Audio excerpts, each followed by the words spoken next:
بسم الله الرحمن الرحيم. السلام عليكم أعزائي الطلبة. رجعنا وياكم مع درسنا الثالث lesson 3 in unit 6 الدرس الثالث للوحدة السادسة. بهذا الدرس راح ناخذ قطعة وزارية مطلوبة، أسئلة وأجوبة من القطع المطلوبة. يعني بالوحدة السادسة راح نلاقي درسين قطعتين مطلوبات، lesson 3 بقطعة مطلوبة ولسن 10 أيضا قطعته مطلوبة. أول ما نشوف إحنا عندنا هذني المفردات المهمة تقريبا اللي نعتبرها مثل قاموسنا، وجوه عندنا جدول ما يفيدنا وزاريا، لكن يفيدنا شلون عرفنا إنه هاي الكلمة verb or adjective or noun، شلون نحولها من verb إلى صفة وشلون صارت noun. الدرس هو meet a banker. meet a banker. القطعة أعزائي الطلاب مثل ما نشوف مترجمة وكاملة عندنا meet a banker، لقاء مع مصرفي أو لقاء مع أحد موظفين أو مدير مصرف. هذه القطعة تتكلم لنا عن عدة أمور، شلون المصرفي يقضي يومه وشلون عمله وشلون معاملته مع الزبائن أو العملاء. القطعة مترجمة مثل ما تشوفون، ما راح نقراها لأن إذا قريناها نستغل وقت طويل جدا من التصوير. مباشرة نروح للأسئلة والأجوبة. الأسئلة والأجوبة مالتها أيضا مهمة وزاريين، وقلنا هذن الأسئلة حفظ. Number 1. What makes the banker job particularly interesting؟ شنو اللي يخلي عمل المصرفي ممتع؟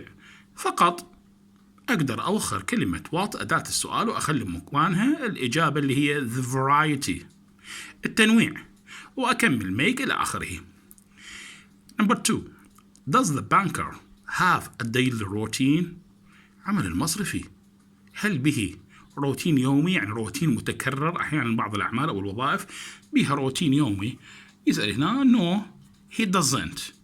no he doesn't، يعني المصرفي ما عنده روتين يومي، ماكو يومين، عنده متشابه. لحد النقطة كافية الإجابة، جدا كافية ووافية. نكمل باقي أسئلتنا. What does the banker have to do and use؟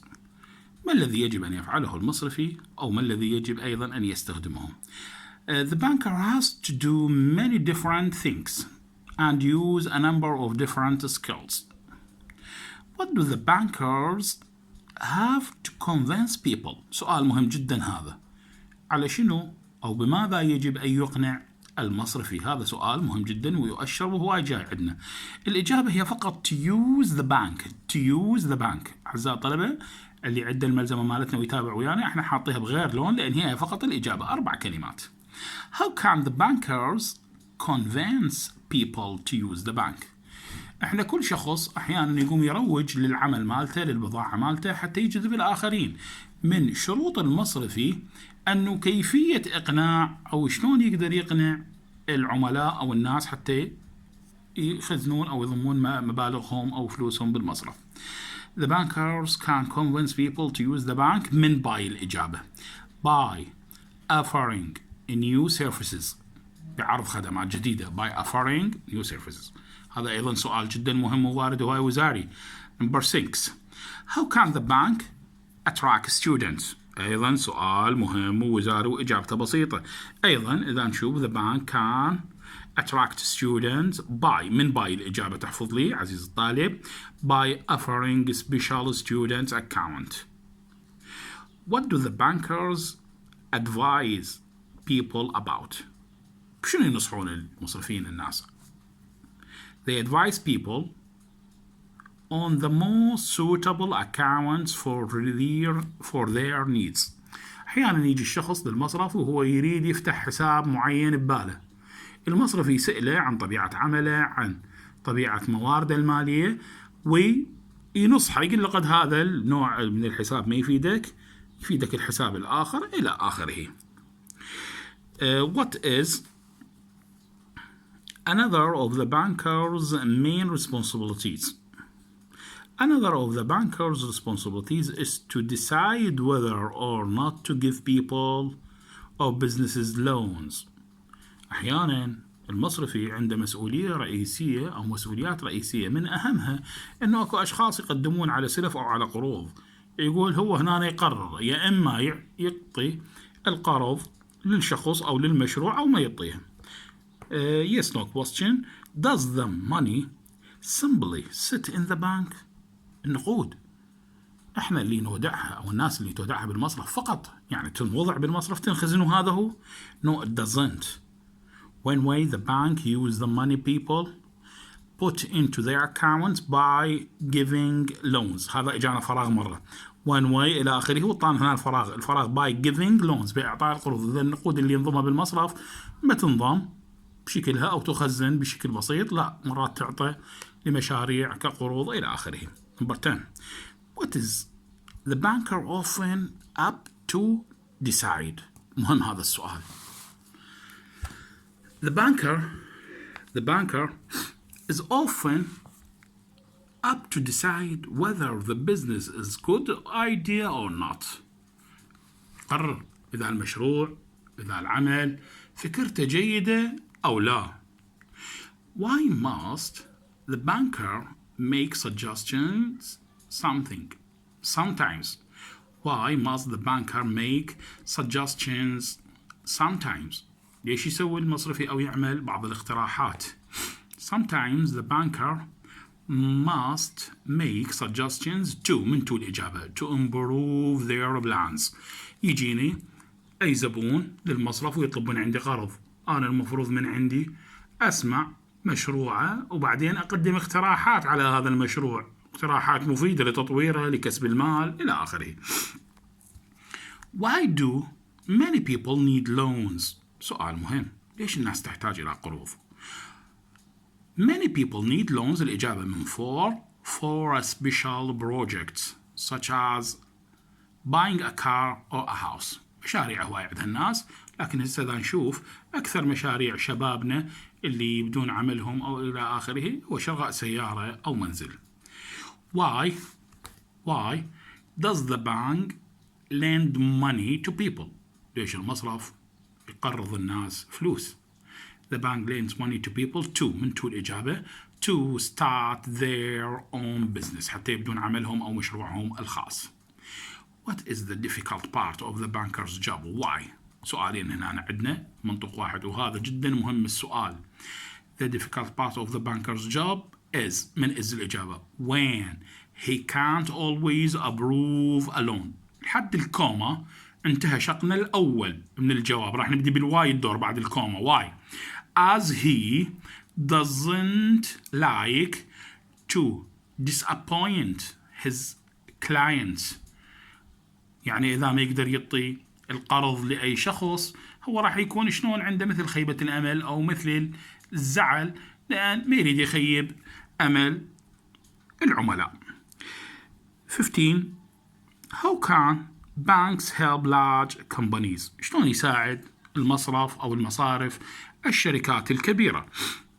Banks can help large companies improve، improve بتطوير، بتحسين، and extend وتوسيع their businesses، مشاريعهم. How can it be very interesting and exciting when make large companies improve and extend؟ شلون يكون عملية تطوير وتوسيع الشركات ممتعة للمصرفيين؟ It can be very interesting and exciting as you have to be quite knowledgeable. لأن أنت من تريد تطور أي شركة أو من تريد تساعدهم لازم تطلع على مشاريعهم، على صيغة عملهم، فلازم شو تكون عندك، راح تكتسب معرفة كبيرة، معلومات واسعة about many different subjects.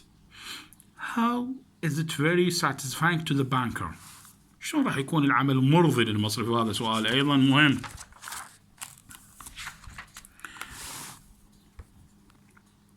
It is very satisfying to the banker to be able to help people with their problems and make difference in their lives. هو راح يساعدهم بحل مشاكلهم أو راح يساعدهم بعمل تغيير كبير في حياتهم أحيانا. What does being a banker required؟ كون أني أو كون أي شخص يكون مصرفي يجب أن يتطلب من عنده عدة أمور. هاي الأمور being a banker requires many different skills. عدة مهارات. طبعا هيك سؤال هو ما أجانا يجينا هيك يعني يتطلب من عندنا نمبر 1 نمبر 2 نمبر 3 وهذين كليتهن مهارات يجب أن يتحلى بهن من هو المصرفي حتى ينجح بعمله. Why does the banker you need to be a good communicator؟ سؤال مهم.